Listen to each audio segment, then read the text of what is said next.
Connect me to my essence. Hey, hey, as I sing, connect me, Lord. Connect me, Lord. Connect me, Lord. Connect me to my essence. Ay, ay, ay, ay. Hey, as I shout, connect me, Lord. Hallelujah. Connect me, Lord. Connect me, Lord. Connect me to my essence. Hey, as I dance, connect me, Lord.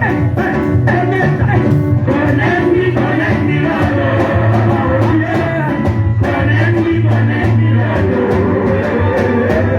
Connect me to my essence.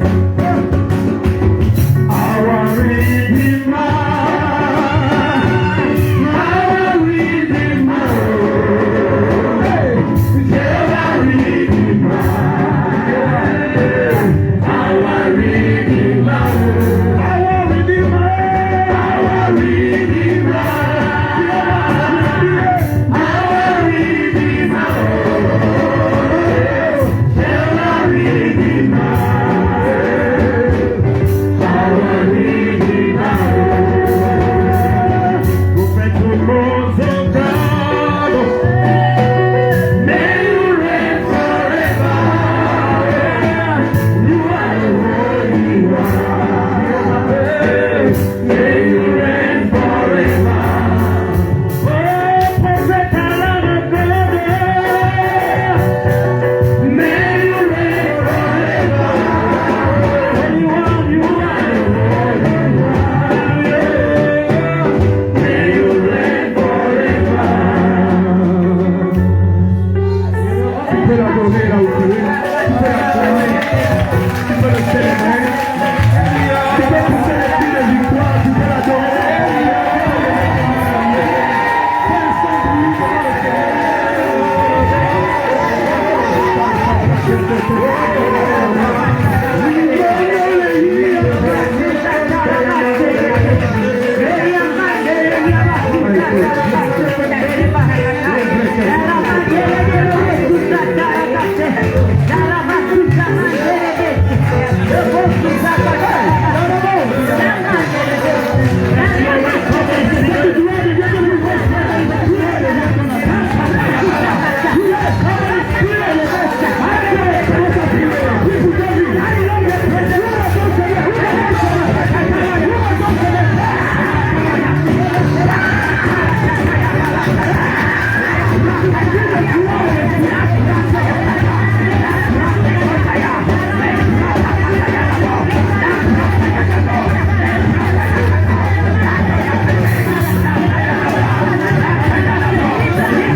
In the name of Jesus.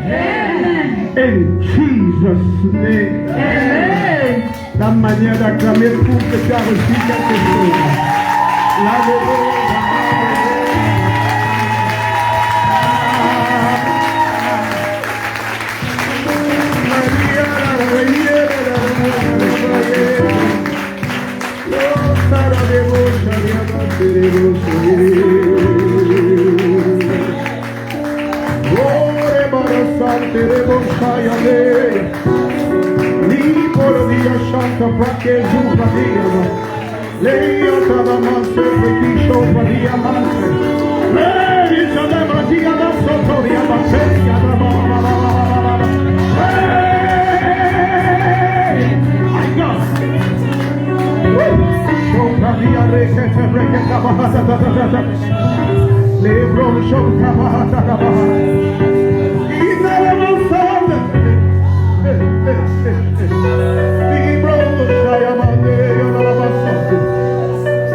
C'est dans ce lieu que nous sommes. Maintenant, Dieu sélectionne des vies à transformer. Selon le désir de ton cœur, selon la passion de ton monde intérieur, selon le descendant que tu peux voir. C'est dans ce temps dans une arène de transformation. Ma carte à paradis à Santo, libre à la derrière. Libre au chai,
toi si tu peux, acclame fort à Dieu. Qu'on puisse partager la parole. L'atmosphère nous emporte, mais on veut partager la parole. Celle qui était au commencement, celle qui crée, celle qui transforme, celle qui réforme, celle qui apporte, celle qui instruit, celle qui construit, celle qui édifie la parole de Dieu. Dans la totalité de son intégrité, c'est celle que nous voulons annoncer ce soir. Oh Père, purifie mes mains, ouvre mon chemin. Acclame-le, si tu es avec moi ce soir, lève-toi, lève-toi, lève-toi. Oh, toi, tu vois. Si tu es avec moi ce soir, tu y es. Si tu es avec moi, tu y es. Si tu es d'accord, dis fire. Dans le dis fire. Assieds-toi dans la gloire. C'est le temps de la parole. C'est le moment le plus extraordinaire pour moi. C'est plus puissant que toutes les délivrances, que toutes les guérisons, que toute l'onction. Aïe, aïe, aïe, la parole éternelle de Dieu, celle qui incarne qui est Dieu. Au commencement était la parole. Elle était avec Dieu, elle était Dieu. Ouh là là là là. Avoir la grâce d'être un dispensateur de cette parole, un décortiqueur, un démystificateur, un simplificateur, un pacificateur par la révélation de l'auteur de la vie. C'est une grâce exceptionnelle. Amen. Est-ce que tu es sûr de m'entendre? Ce soir, tu as le droit d'être assis, mais pas le droit d'être assis sur ta bouche. Il faut des amen. Il faut des alléluia. Il faut des hosanna. Il faut des yes. Il faut des fire. Si à ça ce soir, on va se sortir. Est-ce qu'on peut démarrer? Est-ce qu'on peut amener le plat de résistance? Oublie-le. Terminé, on est dans la gloire. Amen. Voici, on va démarrer maintenant. Écoute-moi. Arrêtez ça. Alléluia. Est-ce que tu es sûr d'être prêt à écouter la parole? Nous avons commencé hier à parler d'un certain nombre de choses. Quel est le thème qui nous réunit ici? Celui qui nous rassemble? Redis ça s'il te plaît. Dis ça encore une fois. Hier, nous avons commencé à parler de ce sujet en prenant les choses d'une certaine façon. Je sais que ça a pris beaucoup de personnes de court et au dépourvu. Nous avons parlé de quelque chose de mystérieux. Je vous ai dit que ce que nous sommes en train de voir fait partie d'une série que j'ai intitulée l'anatomie prophétique. Amen. Amen. Écoutez-moi, aujourd'hui je ne vais pas donner les mêmes arguments qu'hier, parce que je vais progresser. Ceux qui n'étaient pas là, alors écoutez, vous allez là auprès de ceux qui ont été ici, pour vous donner, vous transmettre ce qu'on a dit, ou vous irez sur la page YouTube à l'Âme Ministère International et vous allez écouter l'intégralité de ce qui a été dit, mais vous ne verrez pas ce qui s'est passé. Est-ce que quelqu'un est sur les montagnes? Écoute-moi. Nous avons commencé à poser le fondement, nous avons commencé à poser les bases, d'expliquer la vérité ou la réalité selon laquelle en fait le corps humain est un code ambulant. Quelqu'un me suit? C'est une carte à déchiffrer tout au long de l'existence. Le corps humain contient tous les éléments qui constituent tout ce par quoi on va passer. Le corps humain est un résumé, c'est une cristallisation de ce qui s'est fait en secret, qui s'est matérialisé, de ce qui va arriver et de ce qui s'est déjà passé. L'état de ton corps actuel révèle ce qui se passe maintenant. Le corps, le mystère du corps s'est révélé par le fait que la Bible nous explique que la parole s'est faite chair. Quelqu'un suit? Je sais que beaucoup de personnes ont écouté beaucoup de choses à propos de la chair. Vous savez, la chair, on l'a expliqué lors des enseignements précédents qu'il existe une bonne chair et une mauvaise chair. La mauvaise chair, il faut la définir. Amen. Elle est l'alliée du vieil homme. La mauvaise chair. Elle est le résumé de toutes les faiblesses et toutes les carences et toutes les infirmités du caractère, du comportement, tout ce qui est lié à l'aliénation dans l'homme. Ce qui va empêcher que celui-ci connaisse Dieu, se développe avec lui, ce sont les limitations qui constituent en fait en réalité quelque chose que je vais t'expliquer. La révélation de la raison pour laquelle Dieu n'a pas voulu qu'après la nouvelle naissance, la chair nous soit enlevée. Amen. C'est parce que Dieu voulait nous ramener simplement dans la situation d'Adam. Je vais t'expliquer. Vous savez, personne ici, parfois il y en a qui ont osé penser pouvoir faire mieux qu'Adam. Ils se sont dit, si c'était moi au jardin, amen. En fait, je n'aurais pas fait ce qu'Adam a fait. J'aurais été équipé parce que je ne comprends pas comment Adam a pu faire. Comment il a pu se jeter dans cette affaire. Adam avait la grâce de recevoir la visitation de Dieu. Ce n'est pas lui qui élevait les mains vers Dieu. C'est Dieu qui descendait à lui. Ils avaient des heures, une heure de rencontre précise, une période mise à part. Il y a des éléments de la nature qui devaient contribuer à leur communion. Par exemple, le vent léger du soir. C'était un vent qui a été pris en captivité par Dieu pour servir d'instrument de communication, d'éléments de gloire et de communion. Quelqu'un suit? Vous savez, dans la prière, il y a deux éléments importants. Et je n'ai pas oublié d'où on va, là où on va. Quelqu'un suit? Je sais d'où je viens et là où on va. Dans la prière, il y a deux éléments importants. Il y a la communication et puis il y a la communion. Quelqu'un suit? La communication, c'est le fait d'échanger ensemble, le fait de partager des sujets. Quelqu'un suit? Qui tient à cœur à chacun. Nous échangeons ensemble. La Bible dit, venez et plaidons, parlons, discutons. C'est Dieu qui t'invite à la table, soit des négociations, soit à la table de la pacification, soit à la table de la simplification, soit à la table de la révélation. Mais tout ça, c'est fait par la communication. Quelqu'un suit? C'est une dimension de la prière. Et puis l'autre dimension de la prière, c'est la communion. Dans la communion, ce n'est pas une affaire de parole ensemble, c'est une affaire d'échange de substances. Quelqu'un suit? Ce qui constitue Dieu vient en moi. Ce qui est en moi va en lui. Le mot grec, c'est koinonia.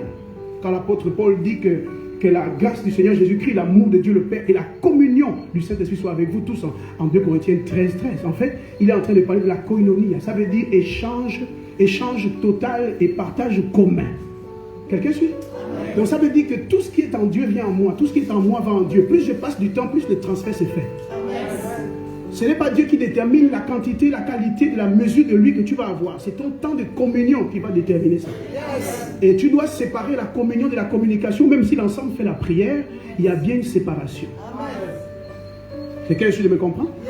C'est pour ça que, écoute-moi, les gens se trompent quand ils pensent que lorsqu'ils n'ont pas été exaucés, ça n'a servi à rien de prier. Ce n'est pas faux.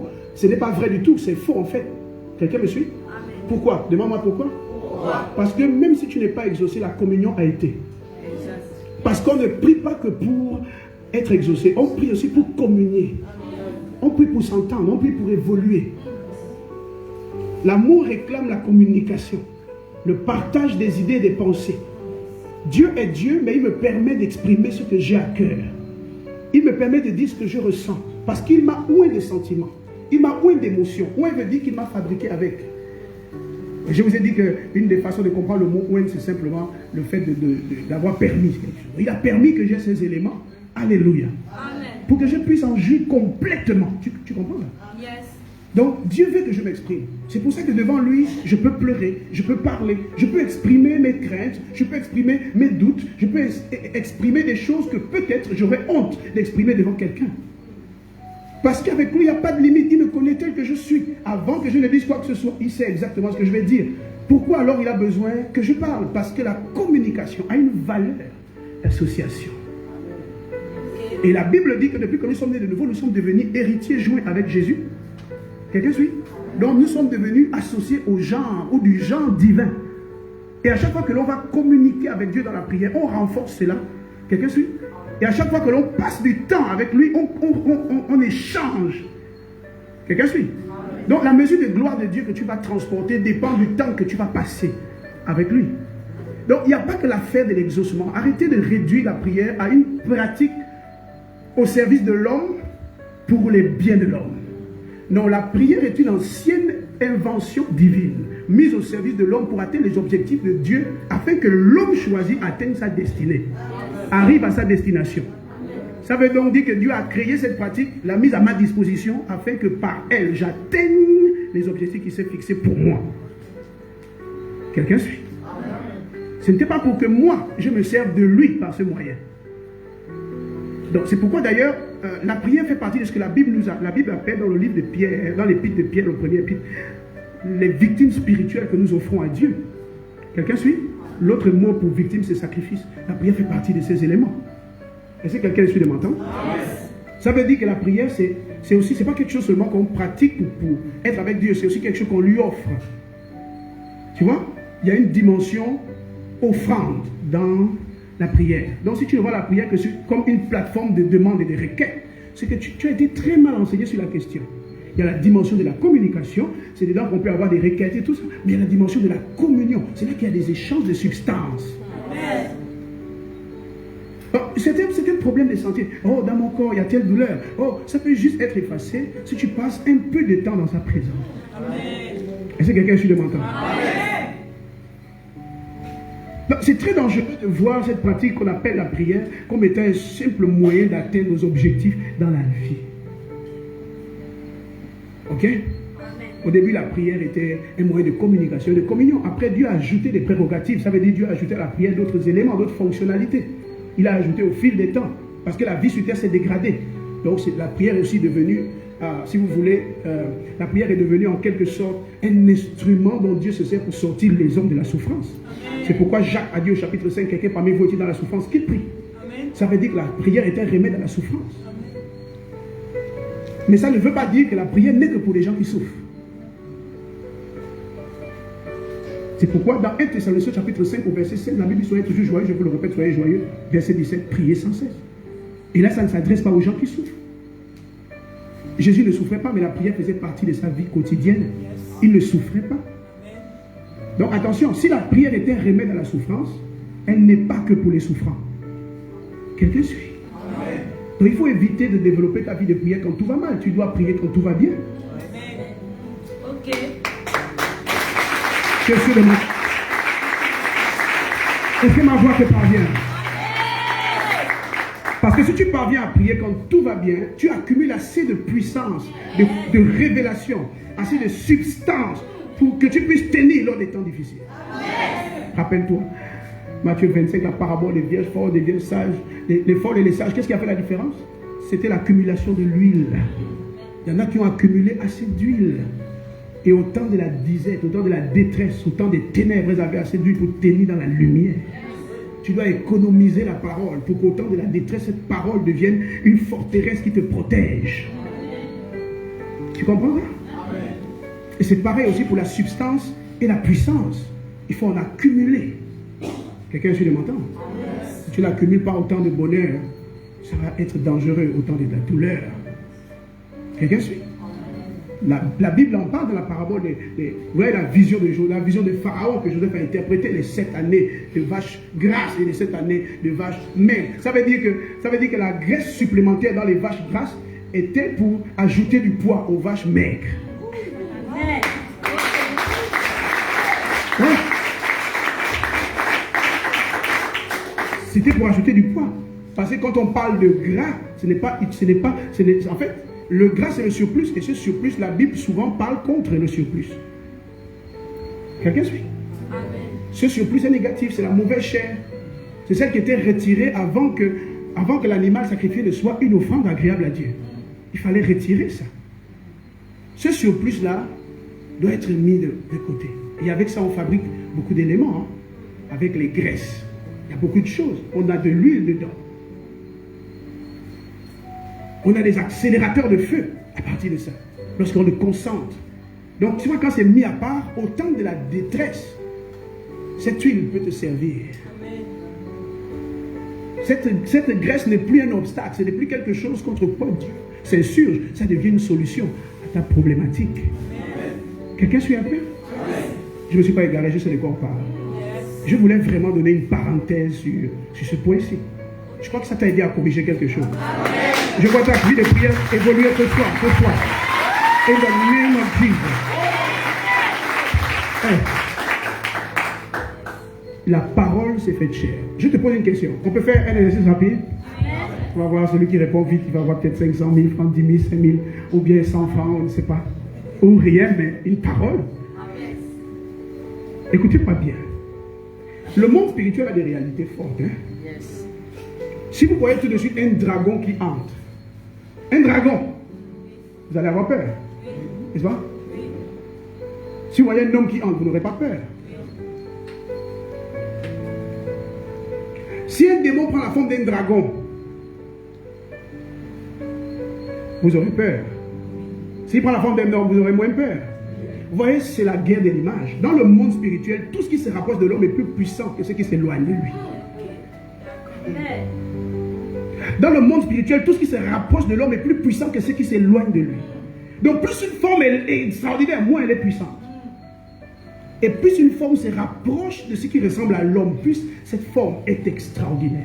C'est pour ça que quand Dieu a décidé de se faire chair, il est devenu un homme. C'est la forme sublimée de toutes les sources, les formes de création, des créatures. Est-ce que tu es sûr de m'entendre? Alors, je vais te montrer pourquoi ton corps est spécial, pourquoi cette forme que tu as est si prophétique, et pourquoi tu peux changer ta vie à partir de la façon dont tu te regardes, la façon dont tu te vois, tu te perçois. Je vais t'expliquer. Écoute-moi. Il y a combien de centaines de millions de dieux en Inde? C'est toute forme de Dieu. Mais le Dieu des cieux, quand il a décidé de venir sur la terre, il a pris la forme d'un homme. Écoute-moi, pendant que Dieu au ciel, on l'interviewe, on lui pose la question, Dieu, oui, un ange journaliste. Amen. Votre Excellence, Dieu Tout-Puissant, Père éternel, glorieux Sauveur, monarque de l'univers, oui, nous avons interviewé aujourd'hui avec la télé céleste, oui. Alors dites-nous, si vous étiez sur terre, ou bien depuis le ciel, qu'est-ce qui vous interpelle sur la terre? Si vous étiez sur terre, dites-nous, vous serez quoi, un rat, une vache? Quelle est cette créature sur terre qui vous donne envie de ne pas être Dieu, ou de cesser d'être Dieu de la forme dans laquelle vous êtes, et changer de forme? Et puis là, il se retourne, il dit, oh, je vous ai bien formé mes anges. Parce que la question que vous venez de me poser, en fait, c'est un plan futur qui va se manifester. Yes. Et puis les anges journalistes disent, nous ne comprenons pas, est-ce que Yahvé peut donner des détails? Et puis Yahvé dit, en fait, il y a un mystère que je ne peux vous expliquer, sinon vous allez tous perdre connaissance. La puissance de cette vérité va vous faire perdre le nord. Donc vous ne verrez que sa manifestation autant convenable. Depuis qu'Adam a péché et qu'il a été chassé du jardin, Dieu avait le rêve de devenir un homme. Aïe! En fait, la raison pour laquelle Dieu fait Adam, Dieu fait Adam esprit, n'est-ce pas non? Et il décide de façonner Adam un corps physique que lui n'a pas. Et puis il demande à Adam de devenir l'extension de lui-même dans le monde physique. Adam est donc... Vous savez, comme on est sur Facebook, bon, il y a des choses qu'on va éviter. Quelqu'un suit? En plus d'être fait à l'image de Dieu selon sa ressemblance, Jean 4, 23 dit que Dieu est esprit. Donc la dimension spirituelle de qui je suis, Ish, l'homme esprit, c'est celui qui a été créé à l'image de Dieu. Et Dieu décide de donner à cet esprit une forme physique pour fonctionner dans le monde matériel. Quelqu'un me suit? Il façonne ce corps de ses propres mains. Quelqu'un suit? Pas par l'aide des anges. La main de Dieu a façonné ton corps. Je sais qu'il y a eu 2 créations manuellement créées par Dieu. C'est Adam et Ève. Et nous, le reste, c'est par procréation que nous arrivons. Mais je vais te dire que la carte mère, les êtres sources qui ont produit la ressource que nous sommes, ont été faits de la même de Dieu. Et nous sommes reproduits par le même procédé. Par reproduction, par procréation. Quelqu'un me suit? Amen. Dieu a rêvé et il s'est dit, il n'y aura rien de meilleur que de faire ça. Un jour, il a envoyé son esprit. Il a mis ses paroles dans la bouche de Gabriel. Vous savez? Et c'est ça. Il a mis ses paroles dans la bouche de Gabriel. Gabriel est venu annoncer à Marie, tu seras enceinte. Et puis, bam, la sémence divine est passée en elle. Et puis, bam, un corps physique en est sorti. Est-ce que tu sais quoi? Je vais te révéler quelque chose. Amen. Le corps de Jésus était la réponse à une prière qui s'est faite au ciel.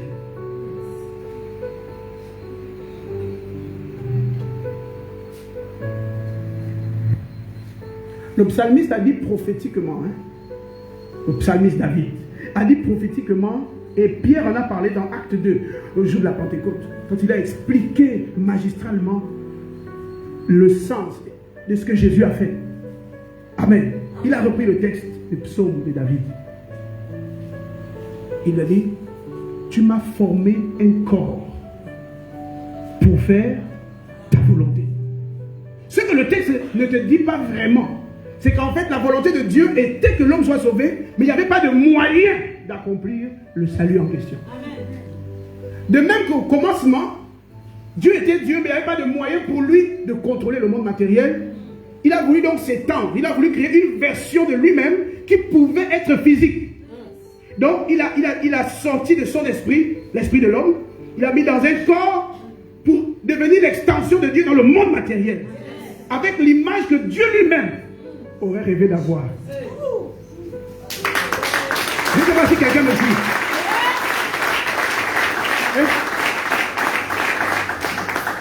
Au jardin. Et donc comme l'homme pêche, le même procédé revient. Dieu dit que le premier, il est venu par mes mains. Le deuxième, par procréation. Quelqu'un suit? Et puis là, la parole s'est faite chair dans le sein de Marie et naît comme un humain ordinaire. 5 doigts, 2 yeux, une bouche, le nez avec 2 narines, des oreilles. Quelqu'un suit? Avec les dents, avec tout ça, comme toi, comme moi. Il est né. Qu'est-ce que ça veut dire? Dieu ne s'est pas repenti de son idée. Écoute-moi, même après le péché, il n'a pas changé d'idée. Après la déchéance, il voulait toujours. Il disait toujours que si je dois venir sur terre, c'est avec la même forme. Est-ce que quelqu'un suit? Et pourtant l'homme a été déchu. Il aurait pu dire que maintenant je vais prendre la forme d'une vache, ou bien l'éléphant est costaud, le rhinocéros. Non! Quelqu'un suit? Toujours l'homme. Il n'y a que toi qui n'arrives pas à changer l'image que tu as de toi-même, cette image négative. Tu n'arrives pas à la changer en bien. Parce que quelque chose s'est passé dans ta famille. Il y a des gens qui sont fous. Dans ta famille, il y a des alcooliques. Donc, tu es tellement limité par ça que tu n'arrives pas à voir ce qui est beau chez toi. Mais Dieu, malgré le péché d'Adam, a toujours trouvé la beauté dans le corps humain.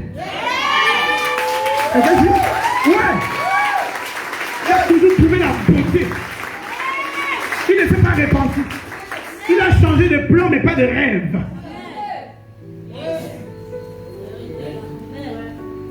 Quelqu'un suit? Jésus a récidivé. Oui, Jésus, c'est une récidive du premier Adam. C'est pourquoi il s'appelle le second Adam. Dieu a récidivé. Si je dois recommencer un nouveau monde, Dieu veut toujours que ce soit avec toi. C'est pourquoi la Bible dit dans 2 Corinthiens 5, 17, si quelqu'un est en Christ, c'est une nouvelle créature. Les choses anciennes sont passées, voici, toutes choses sont devenues nouvelles. Mais toujours avec la forme humaine. Ah, ta manière de...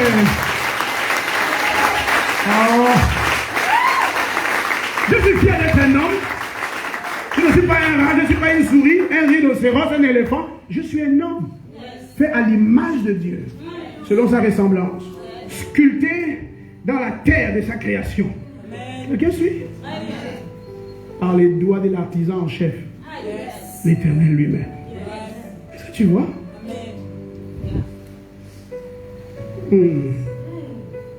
C'est la beauté que j'incarne. C'est ce qui explique pourquoi tous les démons venaient dans ton corps. Tu es un palais royal.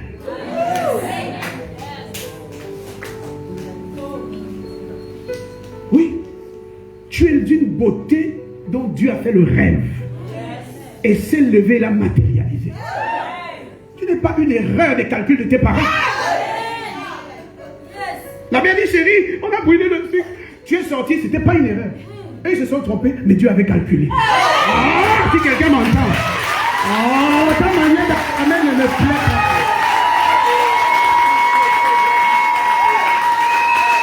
Oh. Enfant non désiré, toi, tu blagues. Non désiré par qui? Par tes parents, ça ne veut rien dire. La Bible dit les uns sont nés du sang et de la chair. Les autres sont nés de la volonté de Dieu. La volonté de Dieu supplante la volonté de ton père et ta mère. Même si on t'a dit que c'était une erreur, je n'avais pas calculé de ta voix, Dieu avait calculé de ta voix. C'est pour ça que tu es là, personne n'a pu t'arrêter. Il y en a qui ont essayé d'inventer, ça n'a pas marché. Ce n'est pas sorti, ce n'est pas sorti, parce que Dieu t'a choisi. Alors si tu es d'accord, lève-toi et dis va.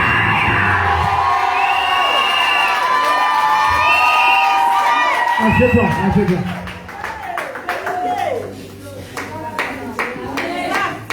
Est-ce que tu vois? Il y a des personnes qui ont, il y a des femmes qui ont des ressentiments envers leurs enfants nés quand ils allaient à l'école. Ça a détruit leurs études. Et puis, quand elle regarde l'enfant, elle se rappelle de son échec. Tu n'as rien compris. Ton échec était un escalator pour que la victoire arrive.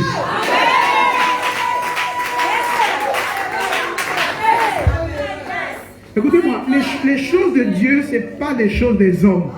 Aussi éloignées que sont l'Orient et l'Occident, ainsi sont les voies de Dieu, les voies des hommes. Regardez, Jésus ne pouvait pas ressusciter avant de mourir.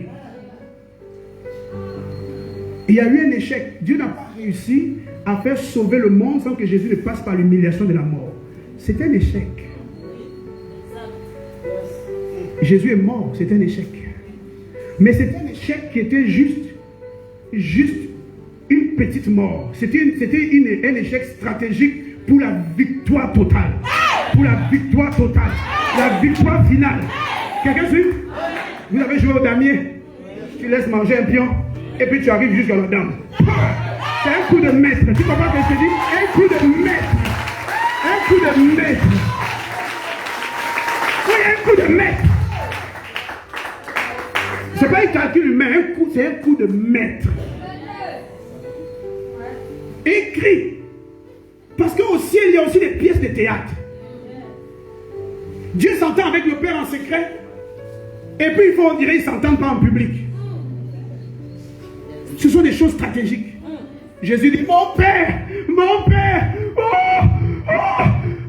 pourquoi m'as-tu abandonné? Les gens disent, il appelle Élie, Dieu l'a abandonné. Il sait pourtant qu'il faut que le Père l'abandonne pour qu'il aille récupérer les clés de la mort et du séjour des morts. Il le sait bien. Il devait récupérer les clés de la mort et du séjour des morts. Et pour ça, il fallait qu'il se rende en enfer. Parce que c'est là que ça a été caché. Parce que c'est clair que personne ne venant de Dieu, ou Dieu prenant une forme humaine, ne pouvait aller en enfer. C'était la meilleure cachette de l'univers. Personne ne pouvait y aller. C'était la meilleure cachette de l'univers. Quelqu'un ici de m'entendre? Celui qui vient de Dieu ne va pas en enfer. Comment le Fils de Dieu peut naître et aller en enfer? Mais c'est lui le seul qui peut prendre les clés. C'est le seul qui peut les récupérer. Comment on fait ça? Il faut pécher. Mais Dieu n'est pas péché. Et le péché n'est pas en lui. Comment on fait ça? Il doit porter le péché. Mais comment on va porter le péché? Puisque le Saint habite corporellement en lui. C'est pas moi qui fais les œuvres que j'ai fait, mais le Père qui est en moi. Comment le Dieu très saint habitant en lui peut porter le péché? Il fallait qu'il parte de lui. Il fallait qu'il quitte.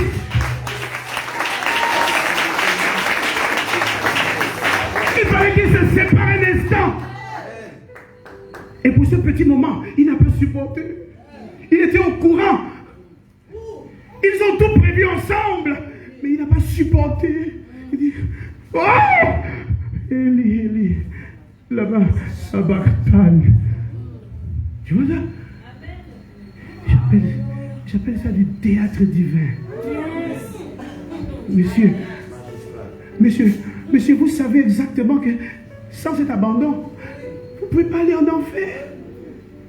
Vous êtes né avec le sang de votre Père, sans péché. Et il fallait le déverser pour nous, sur nous. Il fallait donc que le corps physique se vide de son sang. Mais seulement ce sang n'a pas d'effet sans la parole qui est attachée à l'esprit. Donc il fallait que l'eau se coule aussi.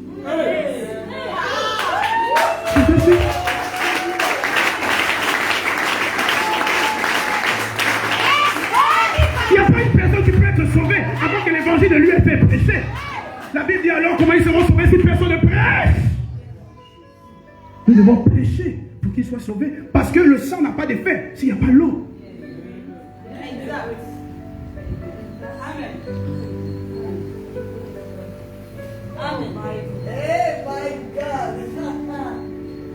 Et si l'eau et le sang sont sortis du corps, il s'ensuit la mort.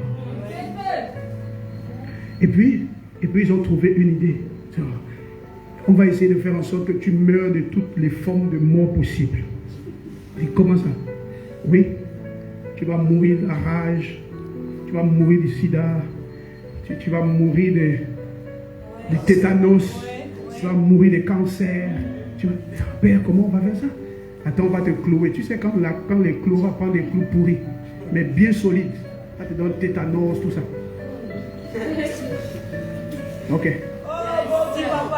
Et les autres maladies. Oh, mais ce sont des maladies bizarres. Dans la couronne d'épines, on va prendre des ronces venimeuses qui ont la substance de toutes les futures maladies des siècles futurs, des siècles à venir.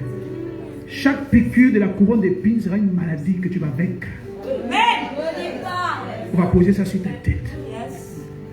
Ton corps sera flagellé. Chaque flagellation, c'est une blessure guérie dans les cœurs de tes enfants. Mais ce n'est pas tout. On va contrôler la façon de rendre leur esprit. Ils ne vont plus mourir par la main de Satan. Quand tu vas mourir, tu vas dire, Père, je te rends mon esprit. Comme ça, tous ceux qui vont naître de toi ne mourront plus comme les autres. Tu as une mort contrôlée. Ta mort sera contrôlée par le Seigneur. Tu ne mourras pas avant le temps que Dieu a fixé pour toi. Toute personne qui voudra essayer de te faire mourir avant le temps, on va faire l'enfer. On va faire l'enfer. On va faire l'enfer. Si tu es d'accord avec moi, lève-toi, dis yeah. Lève-toi, yeah. Dis ça pour ta famille, yeah. Acclame Jésus chez toi.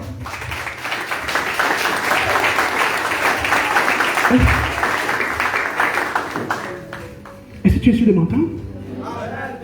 Toute forme de maladie. Quelle est ta maladie? Il a encaissé quelque chose qui correspond à ça. Ça veut dire que le remède est déjà placé.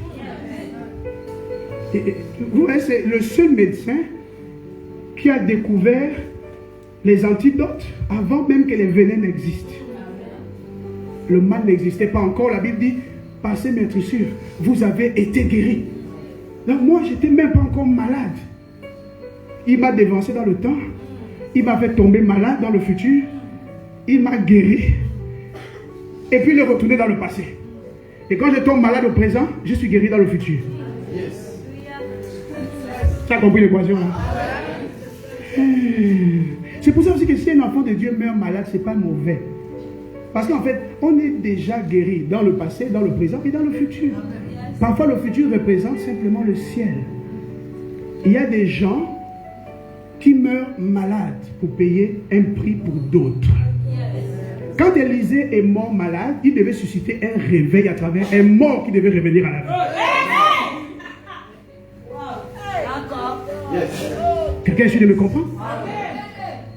Parce que j'ai entendu beaucoup de prédications. Mais Élisée mourut de la maladie, souffrait. Oui, c'était prophétique. Quelqu'un qui a pris le double de l'esprit d'Élie ne peut pas mourir n'importe comment. Il y a un arrangement.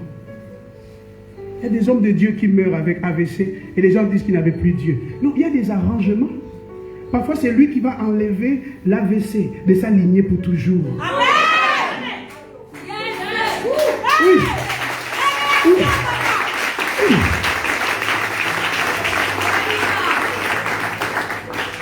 Dans le ventre de Marie, Jésus a arrêté la mort prématurée en mourant jeune. Est-ce que je peux te parler un peu? Je sais que ce n'est pas des choses que tu entends souvent. Mais ce sont des choses tellement vraies. C'est spirituellement vrai. Jésus est mort jeune pour enlever la mort prématurée. Parce que sinon ses frères allaient mourir jeunes. 33 ans et demi, Jésus va mourir. On ne voit plus Joseph depuis. L'histoire dit qu'il est mort. Joseph est mort trop jeune. Jésus dit non, non, non. Père, dans l'histoire qu'on va faire, quand la famille je descends, tu me laisses mourir jeune. On est rassasiés de longs jours. Nous, on est les anciens des jours. Amen. Tu es le Père éternel sur le rocher des siècles, on connaît. Alpha, Oméga, tout. Laisse-moi mourir jeune. Comme ça, l'esprit de mort prématurée ne sera pas dans le ventre de celle de qui on va prêter la vie. On va prêter son ventre pour que j'entre. Élisée a demandé, qu'est-ce que je peux faire pour cette femme qui nous a donné la chambre haute? On a dit, n'a pas d'enfant. Donc maintenant que je vais prêter son ventre, qu'est-ce que je peux faire pour elle? Marie. Il y avait la mort prématurée. Il a dit que Marie, ton sein ne va plus connaître la mort prématurée. Marie, c'était le genre de femme, elle t'épouse, tu meurs jeune. Elle avait plein d'enfants. Le père est mort jeune. Mais Jésus, l'enfant sacré, l'enfant consacré, est mort jeune pour arrêter ça. Amen. Et bien sûr. Et tu as vu les frères de Jésus après? Tu as vu les frères de Jésus? Oh. Amen. Ils ont porté l'onction apostolique. Plusieurs d'entre eux ont été des colonnes, ont été des influences. Des gens qui, s'ils veulent mourir, décident de mourir. S'ils refusent, ils disent je ne meurs pas. Et ce sont ces personnes-là qui ont appris à Jean comment on décide de ne pas mourir. Parce que Jean, il était devenu le fils adoptif de Marie. Oui. Et Jésus l'a confié totalement à sa mort. Oui. Femme, voici ton fils, voici. Il était dans le secret de cette famille étrange. Oui. Il lui a enseigné un secret. Si tu ne veux pas mourir, il y a des clés. On met dans l'huile chaude, il sort, il est vivant. C'est moi qui vais décider quand je meurs. L'apôtre Paul a vu Jésus dans le règne des esprits. Jésus lui a donné le code de la clé en question. Il lui a dit, maintenant, moi je suis en train de savoir, je cherche à savoir, est-ce que je dois mourir? Est-ce que je dois rester? Si je meurs, bon, c'est bien pour moi parce que j'ai fini, mais pour vous, c'est une paix, bon, je reste encore. Je ne sais pas si quelqu'un comprend ce que je dis. Oh, ta manière d'acclamer ne me va pas du tout.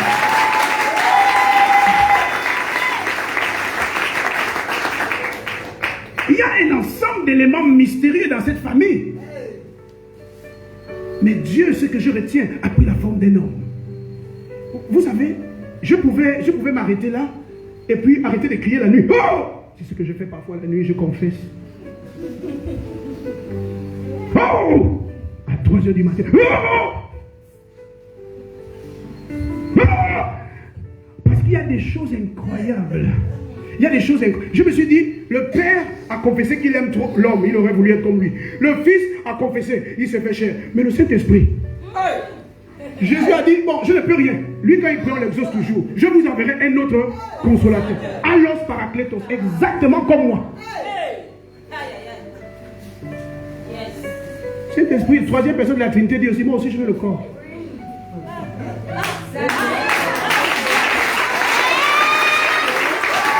Moi aussi. Père, toi tu as fait Adam. Jésus, tu m'as dit, moi aussi le Saint-Esprit, je veux mon corps. Et la Bible dit, ne savez-vous pas que votre corps est le temple du Saint-Esprit? Aïe. Si tu as fait demander la terre, le Seigneur va la porte.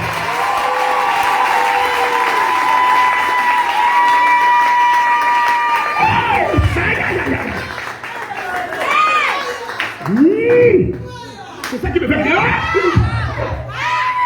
C'est ça qui me fait crier. Wow. C'est-à-dire, ça fait des masses. Tu comprends? Quelle est cette vie?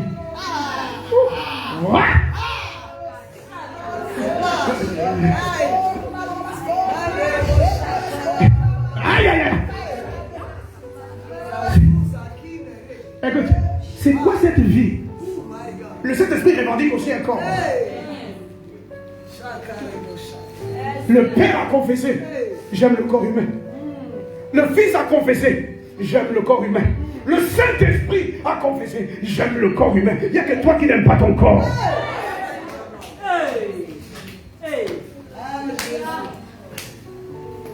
Quand la parole se fait chair, elle devient un homme. Pas un ange, un homme. Et Dieu va plus loin. Je peux aller encore? Bon, écoutez, aujourd'hui, je crois qu'on va être ivre. Non, Dieu va plus loin. On ne peut pas parler de Dieu n'importe comment chez les Juifs. On ne l'explique pas. Dieu est inexplicable. Il est inatteignable. C'est un idéal idyllique. C'est une force mystique. Une puissance occulte dans le sens de cacher. Une force, une lumière inaccessible. Parce que Dieu est tout ça à la fois. Il va avoir un conclave au ciel, j'étais là l'autre fois. Amen. La dernière fois, ils se sont assis. Et puis bon, on m'a dit, tu peux assister. J'ai dit d'accord. Je me demandais en quelle année, je lui ai dit non, les temps n'étaient pas encore comptés. Je dis, ah bon? Et oui, je me suis assis. Et puis là, j'ai entendu le dossier à l'ordre du jour sera celui de donner aux hommes la capacité d'expliquer Dieu. Le thème du livre au centre de la table est appelé Dieu ou la divinité expliquée. Je dis waouh, c'est intéressant. Comment on va expliquer la divinité? Je suis là tout curieux. Je m'assois. Curieux. On va faire ça comment?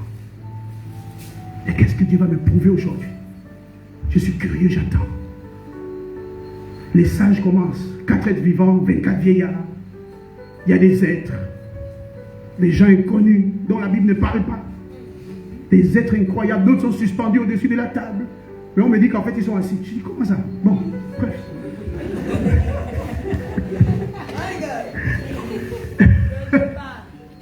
J'ai dit d'accord, les choses là, d'accord. J'attends qu'on explique. Comment la divinité sera-t-elle expliquée? Mon ange me dit, tais-toi ici, ce sont les sagesses supérieures qui s'expriment. Avant que ça ne vous parvienne, ça part d'ici. Yes. C'est de cette table que Salomon a reçu la sagesse. Yes. J'ai dit ok. Et puis là, pendant qu'ils discutent, un ancien dit, je n'ai pas entendu la voix qui lui a parlé, hein, mais il dit, la voix du Très-Haut vient de donner par ultimatum souverain, après débat très animé, houleux mais très discipliné, le verdict de nos recherches. Et c'est un autre ange qui va parler. Lui, là, c'est pas fait l'annonce. Et les gars ne se parlent pas, mais ils savent, l'autre, c'est qui doit parler, il parle. Conformément au résultat des assises d'aujourd'hui, il a été dit que la seule façon d'expliquer Dieu aux hommes, c'est de le révéler à partir du corps de l'homme. Pour expliquer sa puissance, on parlera de la main de Dieu. Pour expliquer son autorité à travers un prophète, on parlera du doigt de Dieu. Pour parler de sa gloire, on parlera de son visage. Son caractère sera révélé par le cri des anges. Quoi? Je ne comprends pas, je demande à mon ange, mais qu'est-ce que ça veut dire? Ne m'interrompez pas, s'il vous plaît. Il dit à nous les humains, my God. Et puis il termine, il dit, ainsi a été décidé en cette date, éternelle dans les âges éternels. L'homme sera le centre des explications de la divinité. En théologie, ils appelleront cette branche anthropomorphisme. La façon d'expliquer Dieu à partir des émotions, des sentiments, des caractères et des formes humaines. En dehors de cela, Dieu ne pourra être cité. Il n'y aura que des formes symboliques. On dira l'agneau, on dira le veau, on dira l'aigle, pour expliquer les caractéristiques de ses manifestations, mais jamais sa personne. Parce que sa parole faite chair s'est incarnée dans celui qui est appelé homme. Oh my God! Est-ce que quelqu'un ici ne m'entend? Est-ce que quelqu'un ici ne m'entend? Hey! Ils ont décidé que Dieu ne sera expliqué dans les Écritures qu'à partir de ce que j'ai comme membre. La Bible dit maintenant que les yeux de Dieu parcourent la terre. La main de Dieu n'est pas trop courte pour toucher, ni son oreille trop dure pour entendre. Maintenant, Dieu se sert de mon corps pour expliquer ses manifestations. N'attristez pas le Saint-Esprit. Il se sert de mes émotions pour parler de la divinité. Ne l'outragez pas, ne l'éteignez pas. Quelqu'un suit? Et lorsque j'ai été créé par Dieu et qu'il a infusé l'esprit dans mon corps, il m'a allumé. Je suis devenu une âme vivante. Ce feu-là, il dit n'éteignez pas le Saint-Esprit. Quelqu'un suit? Je dis wow. Et quand je vais consulter ma Bible, je me rends compte que Dieu ne s'explique qu'à partir des réalités qui parlent de mon corps. Pourquoi je vais me détester? L'autre jour, quand l'ange m'a transporté à la chambre supérieure de David, vers là où il a vu Bathsheba, on avait maintenant changé. Je me suis retrouvé là. Et puis, je l'ai vu. David, comme ça.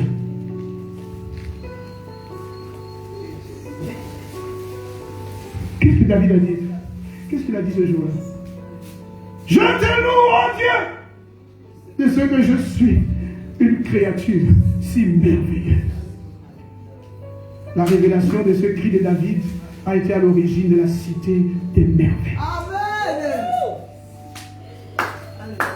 Une créature si merveilleuse.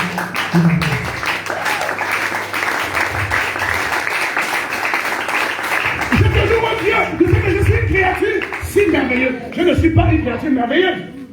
Il y a des créatures merveilleuses. Le pan. Il y a des belles créatures. Hein?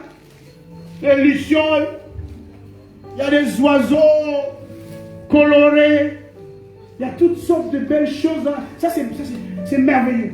Mais avec nous, le si fait la différence. Je ne suis pas une créature merveilleuse. Je suis une créature si merveilleuse. Me mettant au sommet de la chaîne de la beauté.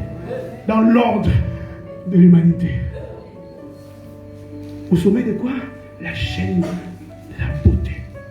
Donc l'homme est l'unité principale de la mesure de la beauté divine.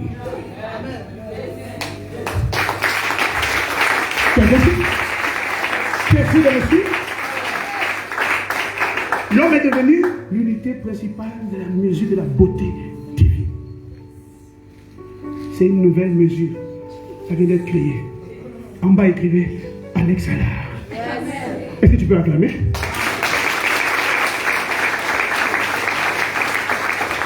Oh! Il y a toutes ces merveilles en moi. Oui, je ne suis pas pas défini par la forme de mon nez. Non. Mais j'ai un nez. Amen. Oui. Je ne suis pas défini par la grosseur de mes dents. Mais j'ai des dents. Quelqu'un suit? Tant pis si mes ongles ne grandissent pas. Il y a des femmes comme ça, dès que ça pousse, ça tombe, ça pousse. Mais je vais avoir des longs ongles, tant pis si ça ne pousse pas. Prends les ongles là, artificiels, ajoute. Si dans la divinité on fait un peu de théâtre, nous aussi on peut en faire un peu de beauté. Quelqu'un suit? Ça embellit les textes. Ça amplifie la puissance du contexte. Tu comprends? Donc nous aussi on peut embellir un peu notre corps. Esther a pris 1 an de purification, de bonification, de beautification pour se tenir devant un simple homme parce qu'il était roi. Toi tu vas prendre combien de temps? Quand quelqu'un n'a pas de révélation de sa beauté, on comprend pourquoi tu viens à l'église en babouche. Tu vois? Il y a une différence entre être moutouki et être simple. Tu peux être simple mais pas moutouki. Qu'est-ce que c'est? Il y a des frères moutouki, il y a des sœurs moutouki. Sa manière de marcher montre qu'elle ne croit pas en elle.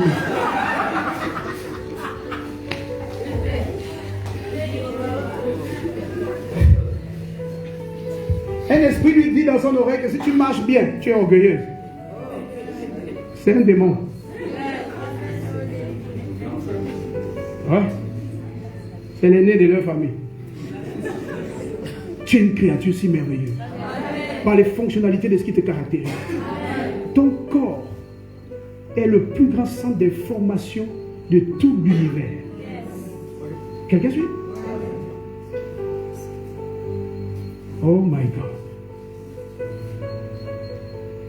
Chaque aspect de toi explique quelque chose de Dieu. Et chaque aspect de Dieu s'explique sur toi. Tu es un code ambulant, une carte. Tu es une cartographie du caractère de la divinité. Tu es un être particulier. Maintenant, tu peux comprendre pourquoi les démons te haïssent. Yes!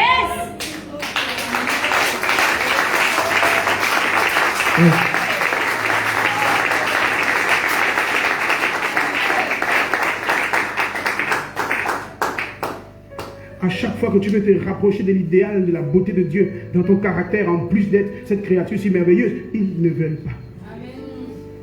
Quand tu décides que tu veux te marier, ils ne veulent pas. Ils utilisent toutes sortes de raisons.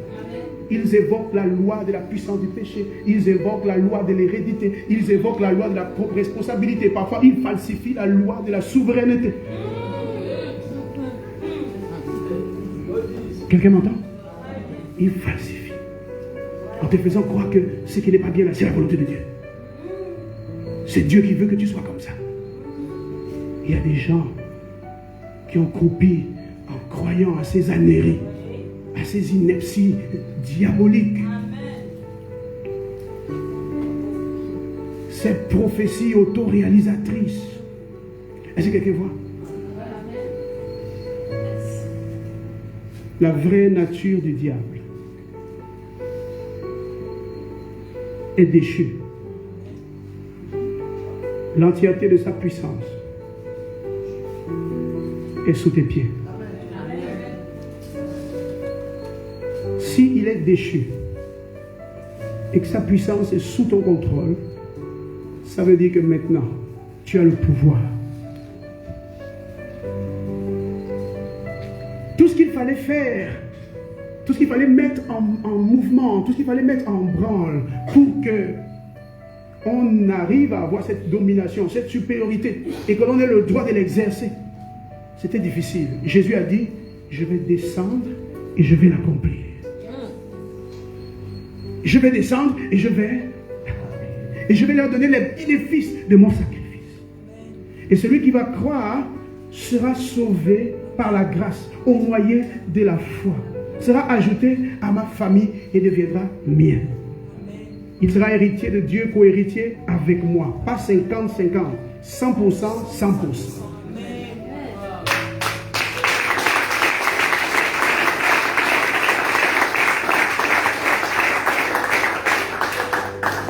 Quelqu'un essaie de me comprendre? Ce n'est pas les trucs de la terre, 50%, 50%, on dit que c'est égalité. Non. Non. Dans le royaume de Dieu, ça veut dire qu'on exploite tous. 100%. Quelqu'un est sûr de m'entendre?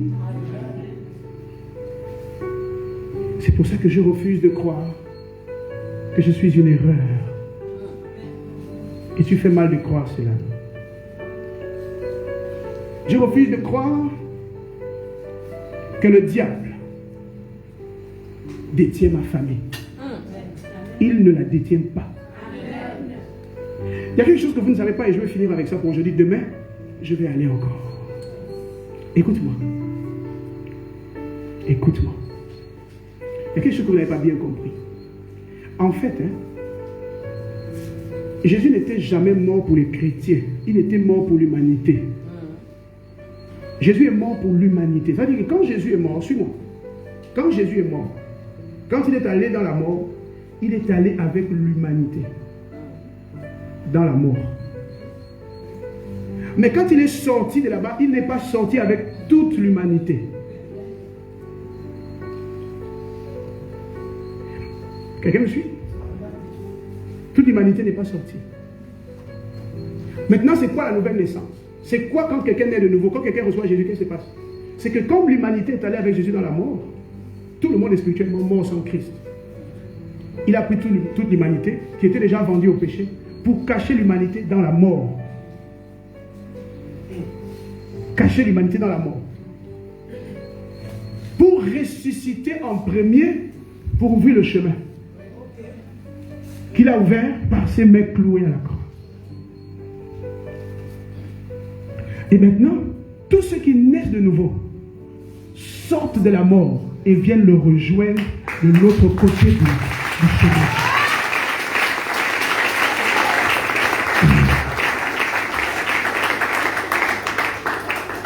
C'est clair pour toi? Donc, quand tu parles des païens, attention, attention. Jésus est mort pour l'humanité entière. Tous. Jésus est mort avec tous. C'est seulement que quand il est ressuscité, il a ouvert le chemin ouvert par les mains percées. Purifie mes mains. Ouvre mon chemin.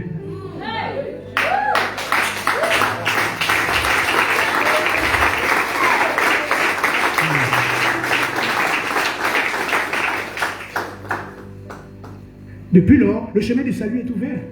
Mais c'est seulement ceux qui croient au message de l'évangile qui sont sauvés par grâce au moyen de la foi et vers qui l'Esprit est envoyé pour produire le miracle de la nouvelle naissance. La nouvelle naissance, c'est quoi? C'est simplement le fait de revenir, de sortir des eaux de la mort à rejoindre Christ dans la nouvelle vie. C'est dans cet endroit qu'on appelle en Christ. 2 Corinthiens 17. Si quelqu'un est en Christ, c'est cet endroit-là. Donc vous imaginez qu'il y a l'autre rivage, et il y a ce rivage, et au milieu il y a le lac de la mort.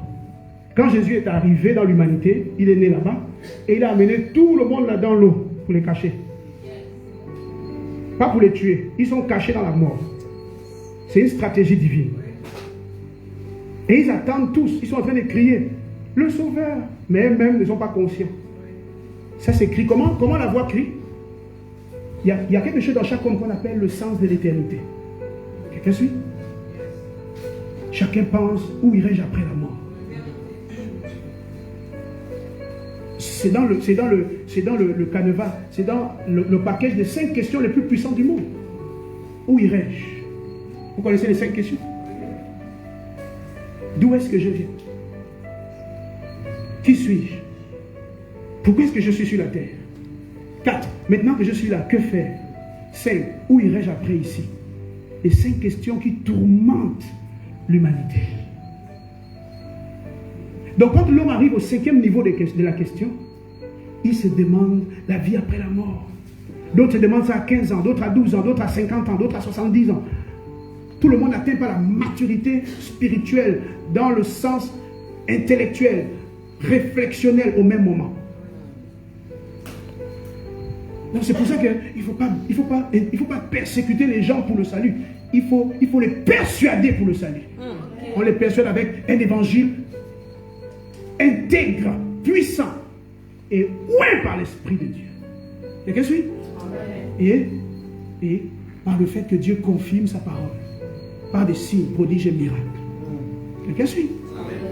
Et puis il y a un petit pourcentage pour l'exemplarité. Parce que le modèle que je suis va aussi faciliter l'acceptation. Quelqu'un suit? Mais c'est un petit pourcentage. Je ne dis pas qu'il ne faut pas être un modèle. Il faut être un modèle. Mais c'est un petit pourcentage. En fait, quand quelqu'un a trouvé la voie du salut, tant pis si c'est un drogué qui lui a donné la voie, il suit. Quand tu es perdu, si c'est un petit enfant qui te dit le chemin c'est là, tu suis. Si tu vois un drogué, tu suis. Parce que tu es perdu dans la forêt. C'est le niveau de ta... Tu vois, le niveau de ta confusion qui va déterminer l'humilité de ta direction. Oui. Donc quand quelqu'un arrive à cet état, il ne regarde plus. C'est vous qui allez critiquer le pasteur, qui allez critiquer tel prophète, fait des faux miracles. C'est vous qui allez critiquer. Lui, il n'est pas dedans. Il a entendu un message puissant, ça a touché sa vie et il va suivre Jésus. Maintenant, vous dites que c'est un pécheur, il fait des faux miracles, il a inventé la grossesse, vous racontez ce que vous voulez, mais je sais pour moi pas qu'il m'a prêché Jésus et j'ai été touché. Amen.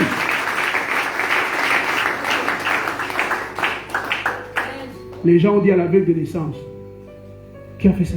Il dit, c'est Jésus. Oh, mais c'est un pécheur. Il dit, ah, moi je ne sais pas tout ça. Hein. En fait, moi à l'école de dimanche, Jésus m'avait appris que Dieu n'exauce pas les pécheurs. Moi, c'est ce qu'on m'avait appris. Hein. C'est pas moi. Moi, il ne dit pas. Hein. Moi, il ne dit pas. Moi, il dit, vous m'avez appris ça. Hein, tu vois, le vieux, tu vois. Toi, m'as appris que Dieu n'exauce pas pécheur. Donc lui, s'il a fait ouvert les yeux pour moi, ça veut dire que lui n'est pas pécheur. Bon, maintenant si toi dis quand même que lui pécheur, moi pas connais. Ce que moi connais, avant, il ne voyait pas. Maintenant, il voit. Tu m'as répondu. Le reste, ça ne m'intéresse pas. Voilà. Donc, dites tout ce que vous voulez sur le prophète de Mayen Zoma. Dites tout ce que vous voulez. Les gens qui ont été visités par Dieu au travers de sa vie, c'est leur témoignage. Amen. Voilà. Amen. C'est tout.